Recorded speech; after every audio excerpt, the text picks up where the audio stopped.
Adventure Stories. Jack and the Beanstalk. Hansel and Gretel. Aladdin. Hi, this is Chaz Palminteri. I'll be reading Jack and the Beanstalk by Joseph Jacobs. Once upon a time, there was a poor widow who lived in a little cottage with her son Jack.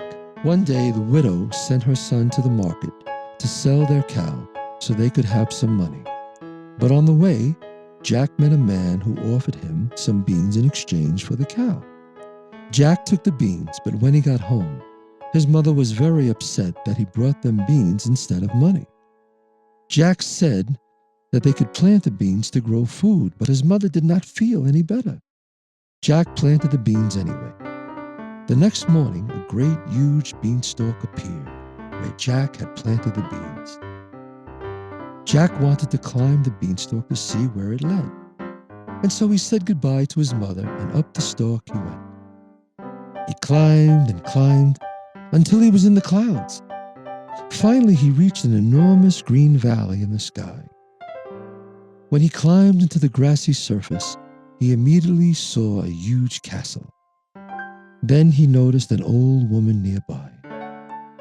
Jack approached the woman and said, "Hello, madam, is this your home?" "No," said the old lady, "but I can tell you the story of the castle. Once upon a time, there was a noble knight who lived in that castle, which is on the border of fairyland. He and his wife and the children were liked by all their neighbors. One day, an evil giant attacked the castle and took away the man and his children, but the wife and the youngest child were not at home. They were visiting an old nurse. When the news of the giant's attack reached the wife, she knew she had to stay with the nurse to protect her son and herself. Eventually, the old nurse passed away, and the woman and her son continued to live at the nurse's house, but they became very poor. The giant and his wife moved into the castle and still live there today. Now, I will tell you who the woman and her son are. The son is you, and the woman is your mother, and that castle belongs to your father. You must take it back from the giant for you and your mother to own." Jack was shocked. "My poor mother," he said. "Do you have the courage to fight the giant?" asked the old woman. "I must have the courage to do what is right," said Jack. "Good. Now, to defeat the giant, you must enter the castle, and if possible, take the hen that lays the golden eggs and the harp that speaks. Remember, you are not stealing because everything in the castle belongs to you and your family."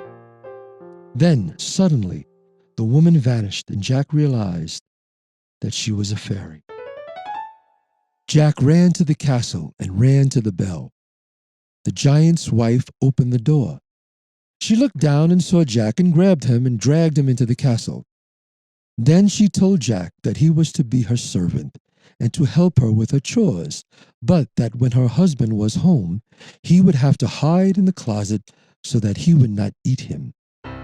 Just then, Jack heard a loud thump on the stairs, and a booming voice called out, "Fee, fi, fo, fum, I smell the breath of an Englishman.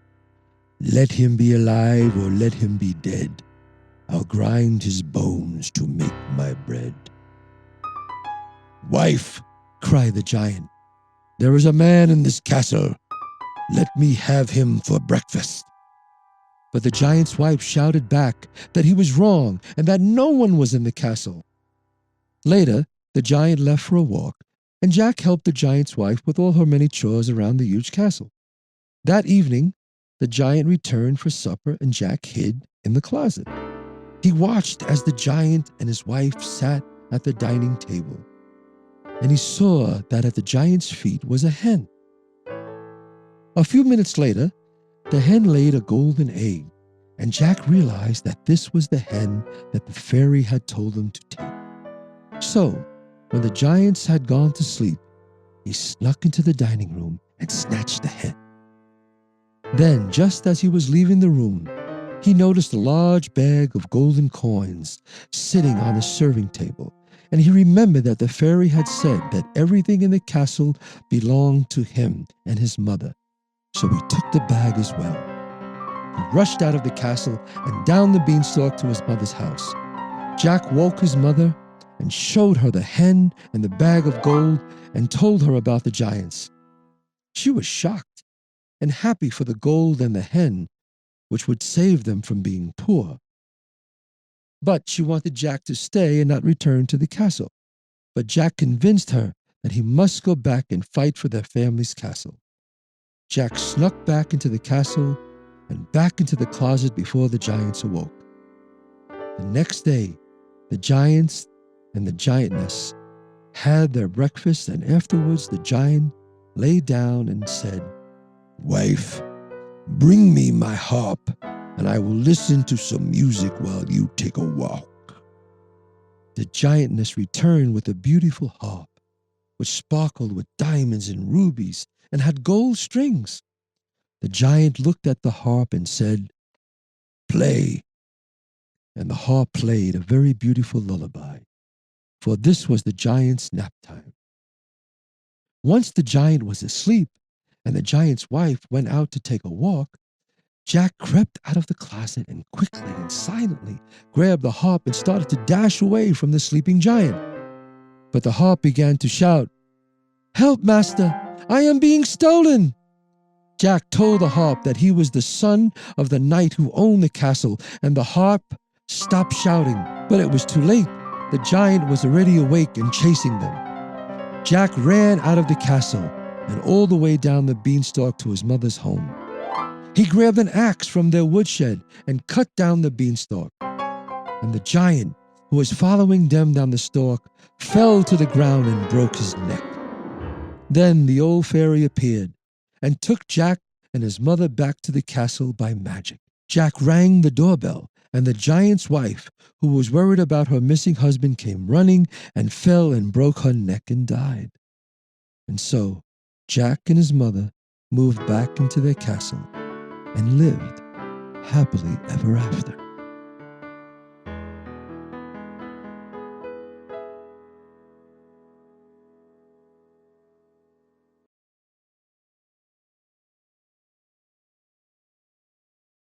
Hi, this is Lisa DeSimone. I will be reading Hansel and Gretel by the Brothers Grimm.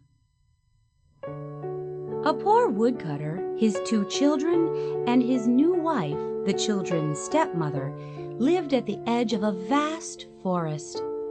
The 2 children, a boy and a girl, were named Hansel and Gretel.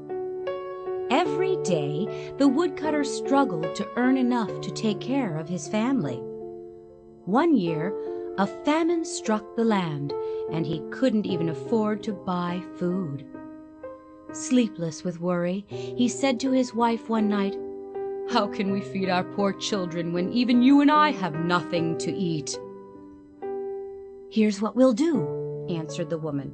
"Tomorrow morning we'll take Hansel and Gretel deep into the forest and leave them there. I'm sure they won't be able to find their way back, and then we'll only have to feed ourselves." "I can't do that," said the man. "How can I abandon my children in the forest to be killed by wild animals?" "You foolish man," she scolded him. "If you won't get rid of the children, we'll all starve." She continued to nag him until he finally agreed to her plan, although he had many misgivings. The 2 children, too hungry to sleep, had heard what their stepmother had said to their father. Weeping bitterly, Gretel said to Hansel, I don't want to be left in the forest." "Don't worry, Gretel," soothed Hansel. "I have a plan."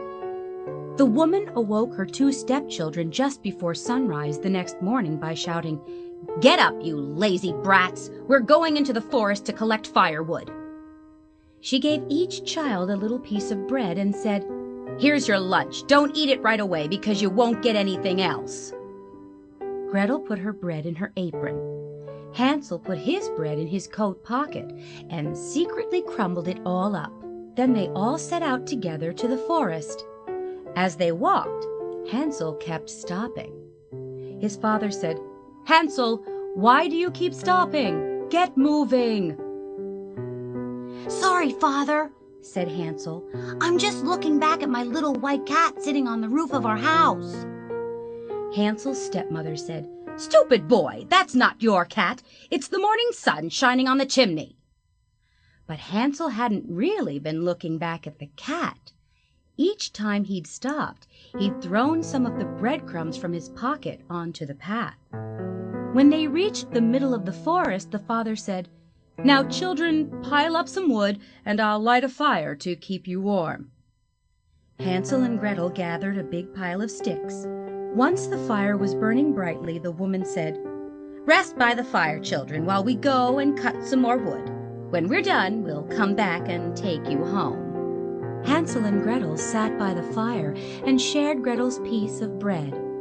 After a while, the two children fell asleep. When they woke, it was already night. Gretel began to cry and said, "How will we find our way home?" But Hansel comforted her and said, "Wait until the moon rises, and then we'll follow my trail of breadcrumbs home." However, when the full moon rose, they saw no trail, because the birds of the forest had eaten up all the crumbs. Hansel tried to find the way home, but he and Gretel were soon lost in the forest. Then they saw a lovely white bird flying above their heads, and followed it all the way to a small house, where it perched on the roof. As the children approached the house, they saw it was built entirely of gingerbread. "Let's eat, Gretel!" cried Hansel, and he nibbled at part of the roof while Gretel tried a windowsill. Suddenly the door opened, and an ancient woman leaning on a crutch limped outside. Hansel and Gretel were so scared they dropped the gingerbread they'd been eating. But the old lady smiled and said, "Oh, you poor children, come inside and I'll take care of you." She led them into her little house and fed them a wonderful dinner. Then she ushered the two children into two pretty little beds, and Hansel and Gretel happily fell asleep. Unfortunately, the seemingly kind old woman was really a wicked witch. She used the house to trap children. Then she would place her captives inside her magic oven, which transformed them into enchanted gingerbread, the witch's favorite dessert. Early in the morning, before the children were awake, the witch grabbed Hansel and locked him in a closet. Then she shook Gretel awake and cried, "Get up, lazy thing, and help me get the oven ready. I'm going to bake your brother into gingerbread." Gretel wept at the witch's words, but she had no choice but to do as the old woman commanded. Once a fire had been lit beneath the oven, the witch pushed poor Gretel toward the oven. "Creep inside," said the witch, "and see if the oven is hot enough." Once Gretel was inside, she intended to shut the oven and turn Gretel into gingerbread too. But Gretel saw what she had in mind and said, "I'm not sure what to do. How do I get inside the oven?" "Silly goose," scolded the old woman. "The door is big enough. Just look. I can get in myself." The witch opened the oven door and put her head in. Gretel sneaked up behind her and pushed her all the way inside. Then Gretel shut and bolted the oven door. The witch shrieked loudly, but it was no good. She was soon turned into her own magic gingerbread. Gretel quickly freed Hansel from the closet, crying, "Hansel, we're saved! The old witch is dead!" The two children hugged each other in their joy. After exploring the witch's house, they discovered a chest full of jewels. Happily, the two children stuffed their pockets with gems. Then they left the witch's house, searching for a way out of the forest. Gradually, the forest seemed to be more and more familiar to them, and finally, they saw their house in the distance. They ran inside and embraced their amazed father. The man hadn't known one happy hour since he'd left the children in the forest. Meanwhile, his selfish wife had left him. Gretel and Hansel showed the happy father the jewels in their pockets, and all three of them lived in peace, comfort, and happiness forever after. The end.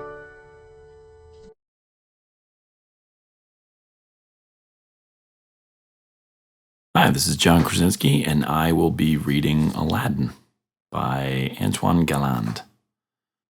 Now, there is something you need to know about our hero Aladdin. He was a constant daydreamer, and despite what you may have heard, Aladdin was not a practical young man. He would lie in bed for hours at a time dreaming of having no homework, being as rich as the Sultan, and marrying a beautiful princess.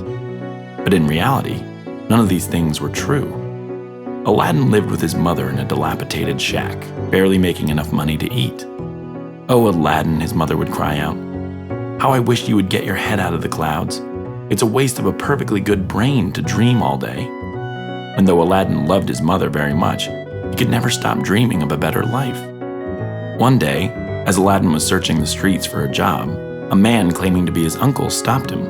"Aladdin, my boy," he proclaimed, "come with me and you and your mother will never have to worry about money again." But when Aladdin ran home to tell his mother about his uncle and the great riches he would get, his mother was not impressed. "Don't believe everything you hear, Aladdin," she scolded him. "There is no such thing as a free lunch."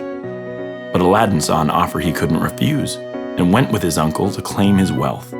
Aladdin followed the man far out into the desert where nothing but sand could be seen for miles away. There, his uncle took out a dark magical powder and threw it into the ground. All of a sudden, the ground began to shake, quake, and rumble. A huge cave opened and the uncle said, "You are the only one that can enter the cave, my boy. There is a magical lamp inside. Get it and bring it back to me. We will be rich beyond your wildest dreams." Aladdin was too busy thinking about what he would do with his riches to notice the twisted smile on his uncle's face. He gathered up his courage and stepped into the cave. Once inside, Aladdin found the lamp and headed back. As he approached the entrance, the ground began to shake again. Aladdin looked at his uncle, who now looked back at him menacingly. "Give the lamp to me, boy," he growled. Aladdin stopped in his tracks. "Uncle, what's the matter with you?" "You little fool," he yelled. "I'm not your uncle. I'm the sorcerer Jafar. Now give me the lamp." Jafar reached out toward Aladdin, who turned to run away. Suddenly, the cave started to close. "No!" screamed Jafar. Aladdin tried to get back to the entrance, but it was too late. He was trapped inside. And so, Aladdin sat in the cave lonely and hungry for 2 days before he began to think of ways to escape. There must be something special about this lamp, Aladdin thought to himself, as he clutched it and felt its smooth surface. Suddenly, a cloud of smoke appeared, and a woman emerged. "I am the genie of the lamp," she said. "I will grant you 3 wishes. What do you wish?" "I wish I was out of this cave and back home." And just like that, his wish was granted. Aladdin was back at his home, explaining to his mother what had happened. When he showed her the magic lamp, she couldn't understand. "Look at this ugly thing," she said to Aladdin. "It's disgustingly dirty. Let me just clean it off and then we'll sell it." Just then, as she was rubbing the lamp, the genie popped out of the lamp and again asked Aladdin and his mother what they wanted. Aladdin didn't think twice about his answer. "I want to be rich," he exclaimed. Suddenly, a huge feast appeared on the table. The closet magically overflowed with fine clothes and shoes. Then a treasure chest appeared, filled with gold and jewels. Even Aladdin's mother was surprised and amazed for a moment before she stopped to think. "Aladdin," she warned, "don't forget that you can lose these wishes just as quickly as you found them. The only way to really find true happiness is to work for it." But Aladdin was too busy counting his gold to pay attention to his mother's advice. Now that he was rich, Aladdin thought, he didn't have to go to school or do homework anymore. He could do whatever he wanted. But he soon grew bored of counting his gold and trying on his new clothes. He began to wonder, what exactly do rich people do all day anyway? He decided to go visit the Sultan's palace to find out. Outside the palace, he noticed the Sultan's daughter through a window and was struck by her beauty. It was love at first sight. So, dressed in his fanciest outfit, Aladdin went to visit the Sultan and presented him with a pot of gold. But the Sultan was not impressed. "My daughter is the most beautiful woman in all of the kingdom," he cried out. "To receive her hand in marriage, you must prove yourself worthy. Send the princess a gift of 40 gold chests full of jewels. carried by 40 servants. Also, you must have a house that is as beautiful as mine. Then and only then can you marry my daughter." When Aladdin arrived at home, he grabbed his lamp. When the genie appeared, he asked her to make the princess fall in love with him. But the genie explained, "There are only two things I cannot do. I cannot destroy anything that I didn't make, and I cannot make anybody do anything they don't want to do." Aladdin remembered what the Sultan had said, so instead he told the genie to build him a castle right next to the Sultan's palace. When the Sultan awoke the next morning, he was shocked to find a castle as great as his own right next door. Then 1 hour later, Aladdin led a parade of 40 servants carrying 40 golden basins through the Sultan's door. The Sultan was so impressed and so shocked that he agreed to let Aladdin meet his daughter. The princess was not impressed by Aladdin's wealth and jewels, but she could see that deep down he was a kind boy. Aladdin soon visited the princess every day, and he was so happy that he forgot all about the genie, the lamp, and Jafar. But Jafar had not forgotten about Aladdin. He heard all about Aladdin's riches and knew that it was all because of the lamp, so he devised a plan. Jafar set up a shop in the village that offered to trade new lamps for old ones. One day, one of Aladdin's servants was cleaning up after him and noticed an old lamp lying around. The servant picked up the lamp and brought it to Jafar's shop. When Jafar got his hands on the magical lamp, he used the genie to make Aladdin's castle disappear. Aladdin couldn't figure out what had happened to him. One day he was rich, and the next day he was poor again. He suddenly remembered the lamp and ran home to his mother's house to search for it. Aladdin scolded his mother, "The lamp is what got you into this mess. Now the Sultan is looking for you and demanding that you go see him." Aladdin went over to the palace and found a very sad and angry Sultan. "Aladdin, Jafar was here. He told me about your genie, then took my daughter and disappeared. You have 40 days to find her," he screamed, "or you will be banished from the kingdom forever." Jafar must have gotten a hold of the magic lamp somehow, Aladdin thought. What was he going to do without it? He went back to his mother to ask for her advice. "Aladdin," she said, "you don't need magic to solve your problems. I've heard of this Jafar. He has built a new palace in Egypt. He must have used the lamp to do this. You must go there and save the princess." So Aladdin packed up, and when he arrived at Jafar's fortress, he could see the princess through a window. "My beautiful princess," Aladdin called out, "I have come to rescue you. To escape, you must steal Jafar's lamp. Wait until he has fallen asleep, and then we will run away together."